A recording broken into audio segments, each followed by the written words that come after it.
कृतौ वन्दे भगवन्तौ भगवन्तौ पुनः पुनः ईश्वरो ईश्वरो गुरुरात्मेति गुरुर्मेति मूर्तिभेदविभागिने व्योमवद्व्याप्तदेहाय देहाय दक्षिणामूर्तये दक्षिणामूर्तये नमः। नमः। ॐ ॐ शान्तिः शान्ति शान्तिः शान्तिः। गुरुभ्यो श्रीगुरुभ्यो नमः। हरि ओम तत्सत्। So, you know that in this Vedanta Sara, the first two verses are there, but the rest are called Gadya Khandas, paragraphs. So, we have done the verse number, the paragraph number 3. We had started and we had done it, and we'll move towards the fourth verse or paragraph. Sorry, the fourth paragraph. So, the third paragraph was like this: Vedanta Nama Upanishad Pramanam Tad Upakarnani Sariraka Sutradini Cha. So by Vedanta, we refer to the Upanishads that we study and whatever help us to understand it. Pramanam, you just have to remember, is Pramakaranam, way to know, methods of knowing, methods of knowledge, methods of realization. And then he's mentioning this, that is what is the thing. And then and he's saying that here there is no separate thing. And you know, in the commentary he explains that Upanishad Pramanam Asya Vedanta Prakaranatvat Asya Vedanta Sastrasya. Asya Sastrasya means here Asya Vedanta Sara Granthasya. Vedanta Prakaranatvat. This is part of only Vedanta Sastra. This is what is a Prakarana Grantha. We would discuss that. We had mentioned that a little yesterday. Prakaranatvad tadyaiva anubandhis tadvatta siddher. Then he's saying, na te pruthak alochaniyaha tatra anubandhanama adhikari vishaya sambandha prayojanani. So we had started it, we had mentioned it. Let's touch upon each of these words a little and move ahead. Because there are 3-4 commentaries on Vedanta Sara. The one I'm referring to, and I'm finding that it is a bit of a distraction for you, is the one by Ramatirtha. This is a bit of an academic commentary and Bidwan Manoranjani. So it's meant for the already guys who are done a lot of research, who have very good understanding. And this Ramatirtha Yati is a very good scholar, great scholar, and he brings in a lot of issues from Mimamsa of Shastra to sort of give a deeper academic points he's raising, which may not be necessarily relevant for all who are studying it. So we would be also, there is another tika called Subodhini of Nrsinghasrama, and that is supposed to be a very good one. There is another tika called Balabodhini by Apadeva. So there are 3-4 tikas. There are simpler tikas, there are complicated tikas. This one is not complicated, but is very rich, very overloaded. A lot of academic issues are kind of front loaded into this commentary. We'll take up whatever is relevant. Otherwise, we'd be most likely be focusing on the simpler commentary of Subodhini and while making sense of it, but basically we'll be focusing on the main text, not so much on the commentaries. Here, this whole idea is saying, what is this Vedanta Prakarana? You understand one or two words, it becomes very easy. What is a Prakarana Grantha? Because the word which is used here, tomorrow if you discuss or teach this to somebody else, you would ask, what is Vedanta Prakaranatvat? Because this is a Prakarana Grantha, a Vedanta, it is not an independent Grantha. It has no separate Anubandha Chatushtaya. Anubandha Chatushtaya is the context which is discussed at the beginning of any text that we are studying. That is Vishaya, Prayojana, Adhikari, and Sambandha. He's saying that we don't have any separate set of adhikari, a definition of who can read it, what is the subject matter, what is the relevance, why should he study it, what is the benefit, and finally, what is the sambandha between the text and what is the intended benefit or the intended subject matter to be discussed. It's not separate from what is applicable in case of Vedanta. That's much. That much is the main focal point of this sentence. But the critical thing that you need to understand is what is the meaning of this word prakarana. So there are a lot of explanations on what is a Vedanta prakarana grantha or any prakarana grantha. The relevant verse there, which is quoted by a lot of people, and there is a bit of academic point there. It says Sastrika Desa Sambandham Sastra Karyantare Sthitam Ahuhu Prakaranam Nama Grantha Vedam Vipassitaha. You know what is a Prakarana Grantha? Prakarana Grantha is one. Sastrika Desa Sambandham. Sastra means there is a particular subject matter, field of study. Then it touches upon one aspect of it. Sastrika Desa Sambandham. Sastra Karyan Tare Sthitam. And there is a lot of difference of opinion on that aspect. Some people translate that as that which touches upon Sastrika Desa Sambandham. Is supposed to have relationship with one aspect. But it touches upon couple of other points which is also in the Sastra. Sastra Karya, these are the subject matter which are discussed. Antare, other than what you are mentioning. Sastrika Desa Sambandham, Sastra Karyan Tare Sthitam also relates to a couple of other things. Some other people also make it like this, that which only fulfills one aspect of the Shastra. It doesn't touch upon all aspects of the Shastra. If it does, it becomes Shastra itself. It's not a Prakarana Grantha. What is the need for studying Prakarana Granthas? Why we need to discuss Anubandha Chatushtaya? We have discussed that in the previous class. Remember this.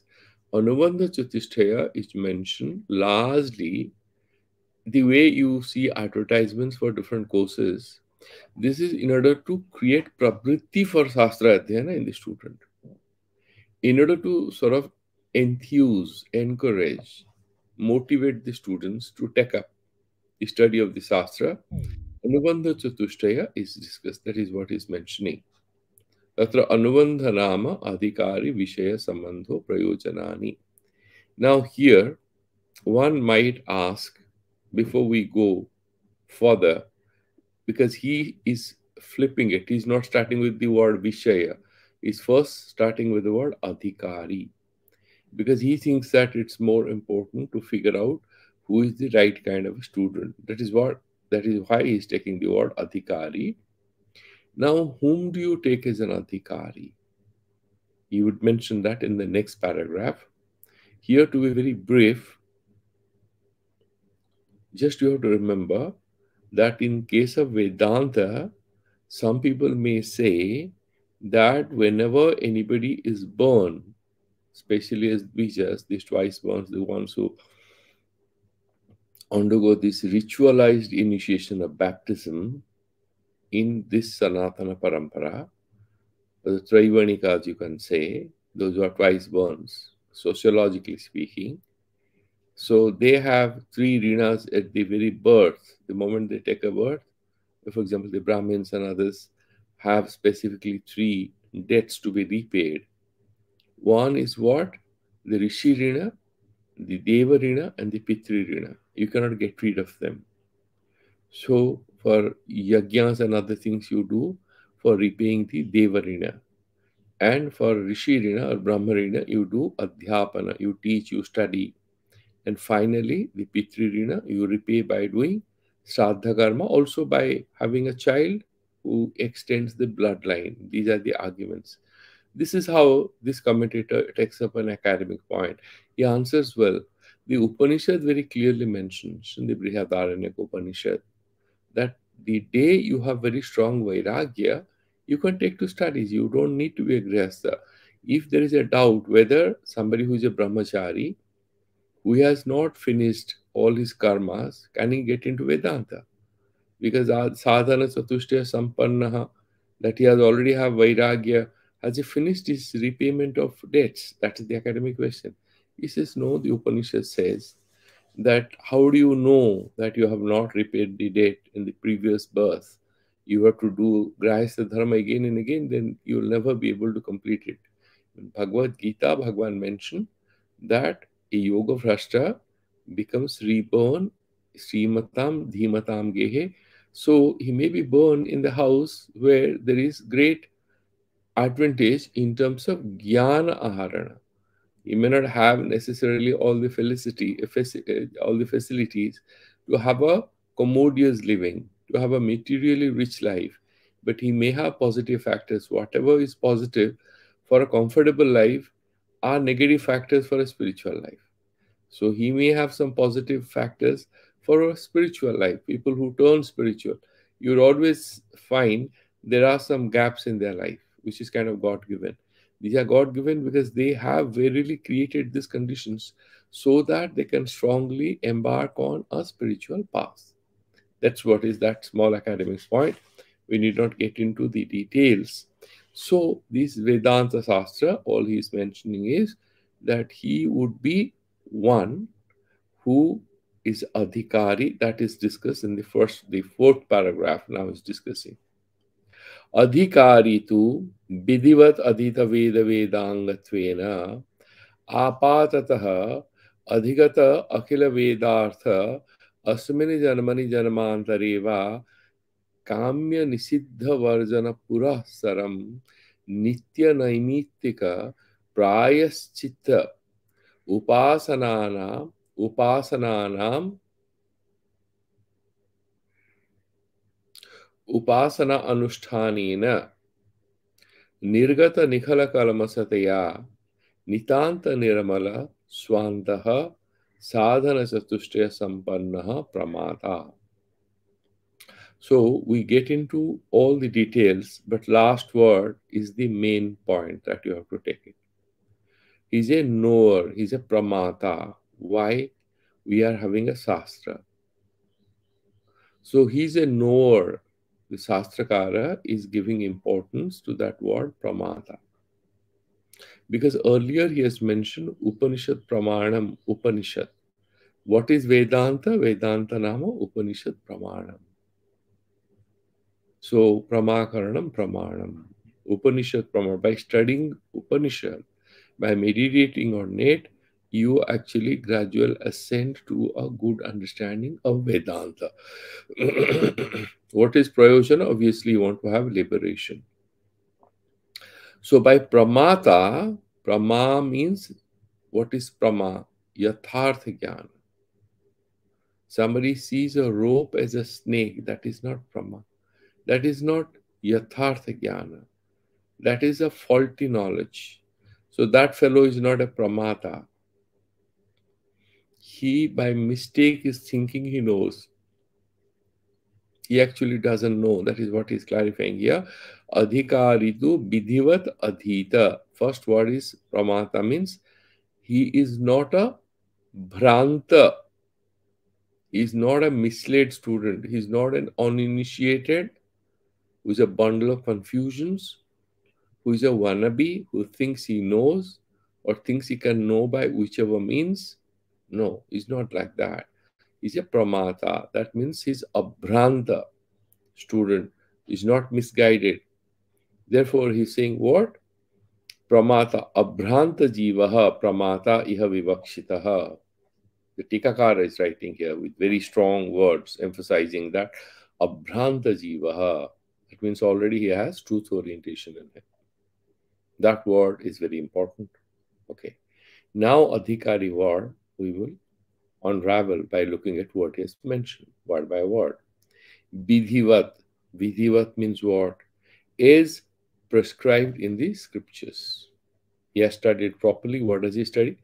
Adhita Veda Vedanga. You have the Sarangas of the Vedas.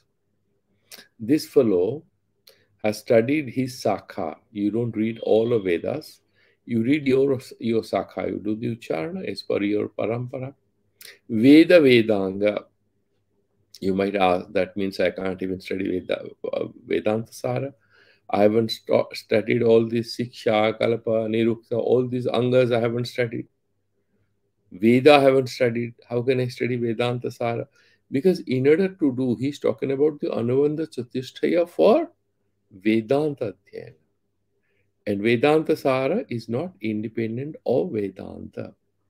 Therefore, the Anuvandha Chatushtaya being discussed here is of Vedanta. He's saying there is no point in discussing specifically what is Anubandha Chatushtaya for this particular book. He's saying it's not important. Therefore, he in general is mentioning that somebody who wants to master Vedanta must have read the Vedas. 99% of people these days who are showing any interest in Vedanta or wants to study any Vedanta have no clue whatsoever about what is written in the Vedas because they don't know much Sanskrit. We are talking about a new context in which we want to know the truth without going through all the details. But this is how traditionally he's mentioning that Vidhivat, there are rules for chanting. Now, first you study, you don't know the meanings.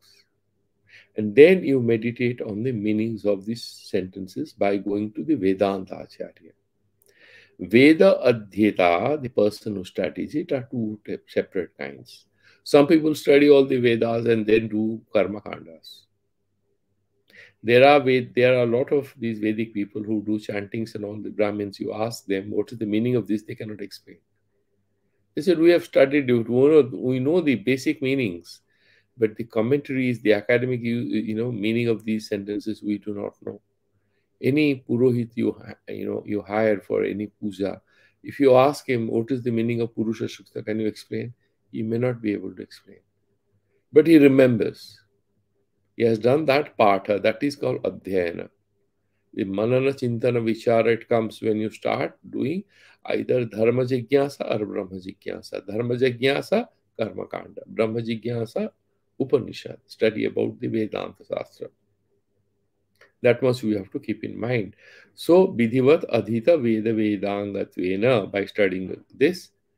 Why you have to study Vedanta again?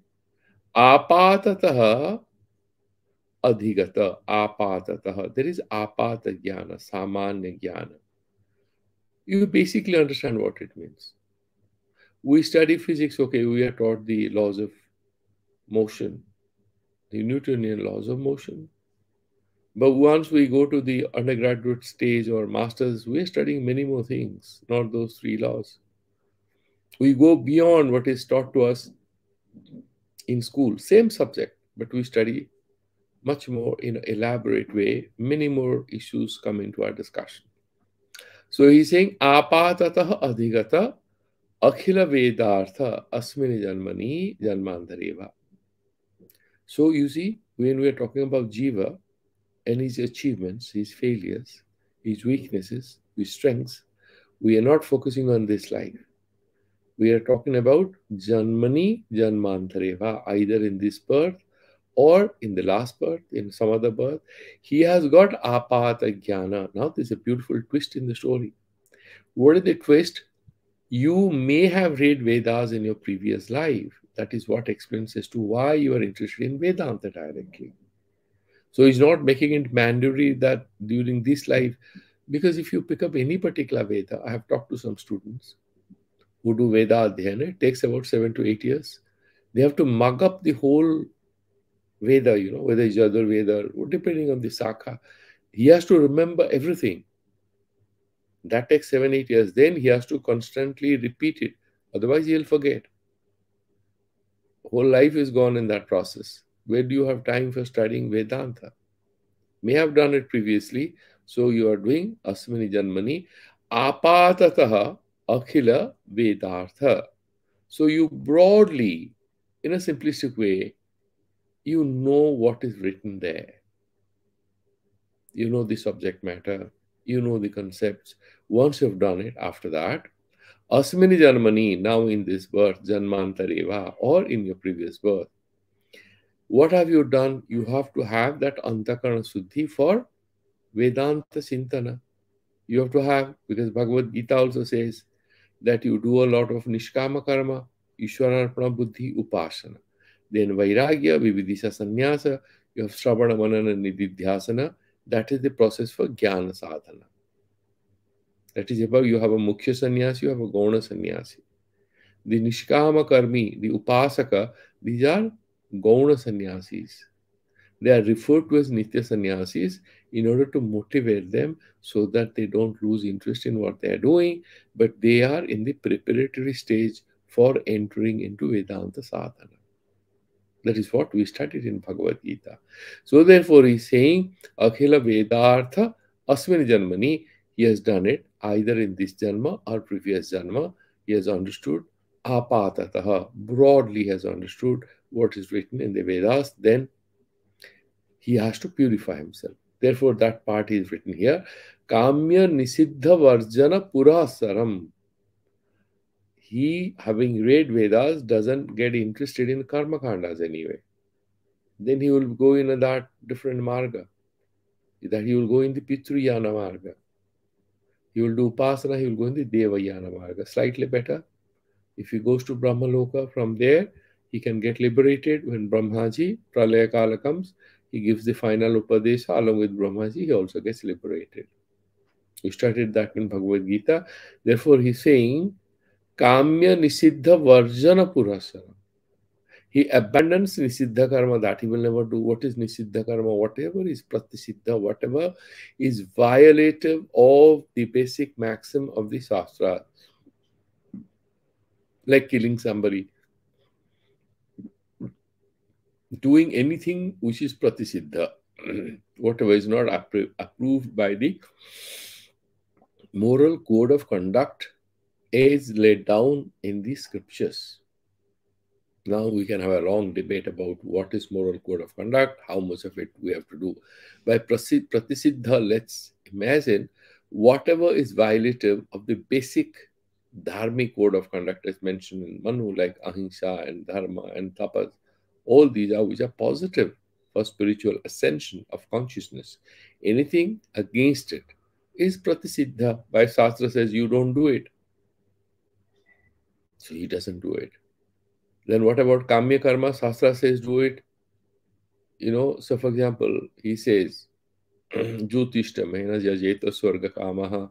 By doing Jyotishtam yaga, you can go to Swarga. Shastra says, can't I do it? He says, no. Are you interested in liberation? What you are interested in? Somebody lands up in a place. There is a temple, but around the temple, you have a lot of shops where a lot of things are available. Somebody asks you, I want to go to the temple, but these are the malls, you say, and that's the temple. And what are the things available there? You ask him, you have come here for a darshan or for shopping? The temple is going to close in about 20 minutes from now. You want darshan, go to the temple directly.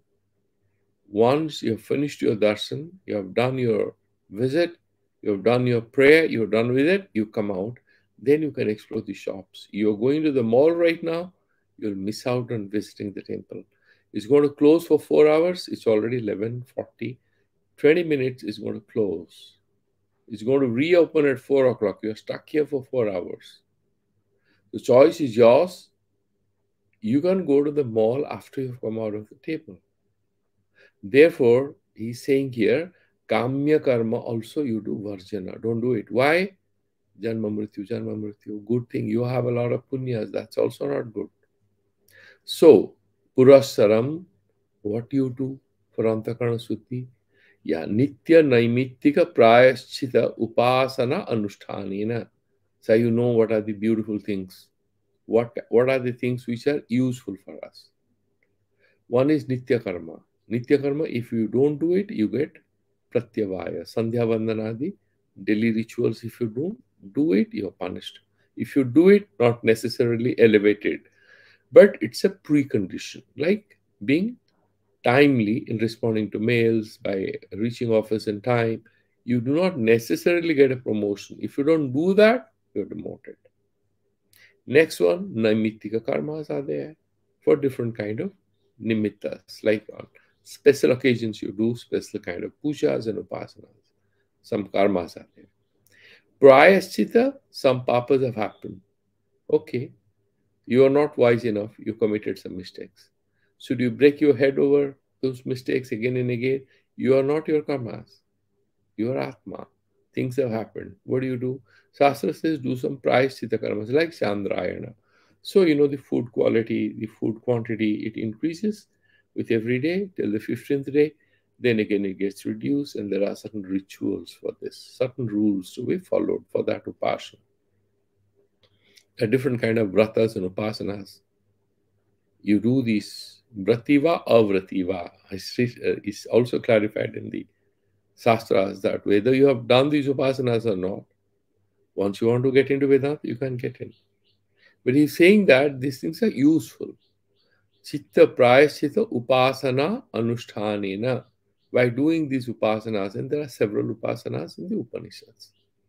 Sandilya Vidya, Panchagni Vidya.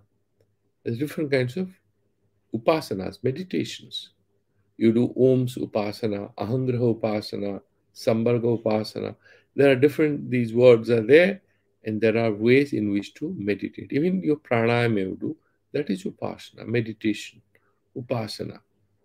The difference between upasana and Vedanta Vichara is that upasana is focused on the Dheya Brahma.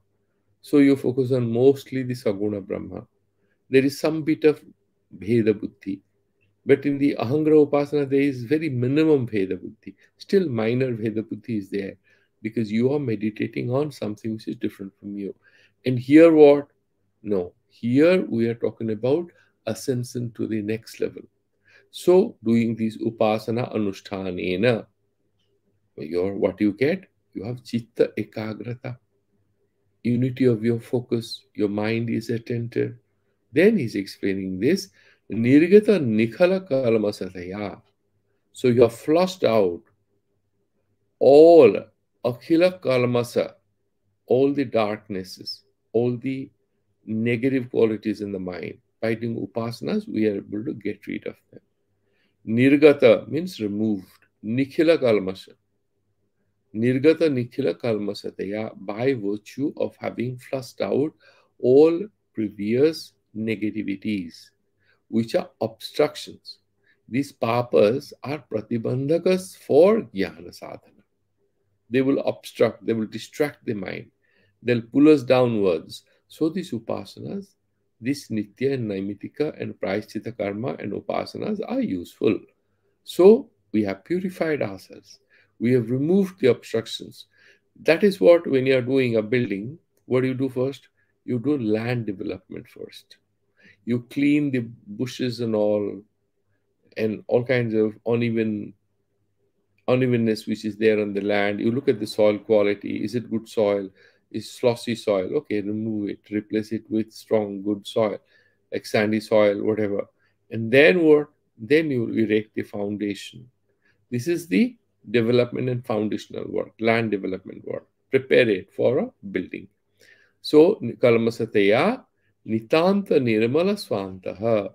Then Nitanta, verily clean Nirmala Antakarana, Swa Antaha. This Antakarana, his mind is now purified. And then what?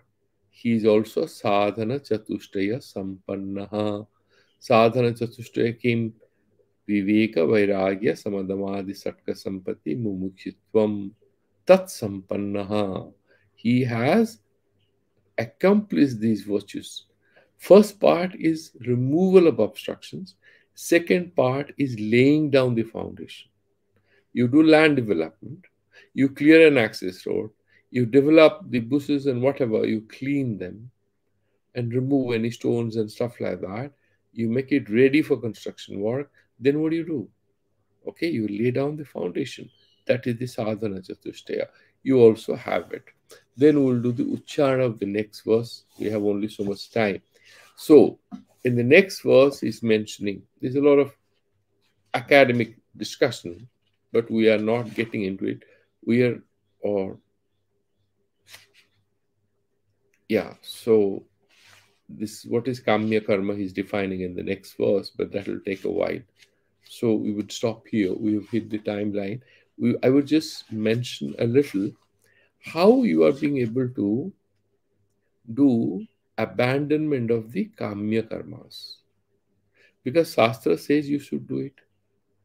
And here he's saying that you are somebody who has been successful in flushing out these kamya karmas, right?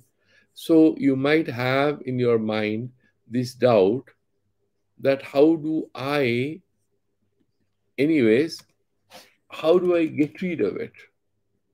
And why should I get rid of it? That doubt you may have. And he's explaining it by saying it, look here, in the Upanishads itself, there are a lot of advice on how to get rid of these kama karmas. And how do you get rid of these kama karmas? Because the Upanishads are very clear, very interestingly, they're mentioning Brahmacharyad eva prabrajet. There are some people who don't have to enter into the Grihastha Dharma. From Brahmachari state, they can go it. Yad ahareva virajet, tad ahareva prabrajet. The day you have strong vairagya, you can walk off. You don't have to marry. These three rinas are there, the Deva rina, the Rishi rina, and the Pitri rinas. Without having repaid, actually you may have repaid it in last birth. That is how this time you're having this. Now the Vedanta Sastras, beautiful sentence are there. This student, why he gets into jnana, he is kind of overwhelmed by self-questioning. What does he ask? The Upanishad says, King prajaya karishyamo yesam ayam atmeti. Yagyavalka says, what kind of questions are going to come into the minds? By having children, what do I gain? I'll raise them, old age they'll support, and then what happens? I die, I'll be reborn again. So he has a lot of questions. So there is another. Ye prajam e shire, te smasanani bhejire, ye prajam ne shire, te amritatvam bhejire. Now, he's mentioning that those who have become prajakama, they want to have big families, they want to expand their wealth, you do this putreshana, viteshana, lokeshana, they will have what? Smasanani bhejire. So they will die, they will be reborn, they will die, they'll be reborn. And those who do not do it, don't do it. What are they interested in? Atmakyana. What are the benefit? Amritatvam bhejire. Okay, so they become explorers of immortality. And there are some people who are naturally inclined. There is no confusion in their minds. And there are some people who get confused. So, this whole path of spirituality is a path of inner conflict. And this inner conflict is necessary because we graduate from one level to another level, and therefore it is there. And we will go to the next verse in the next class tomorrow. We'll stop here. Om Purnamadaha Purnamidam Purnat Purnamudachyate Purnasya Purnamadaya Purnameva Vasishyati. Om Shanti Shanti, Shanti Shanti, Shanti. Shri Guru Namaha.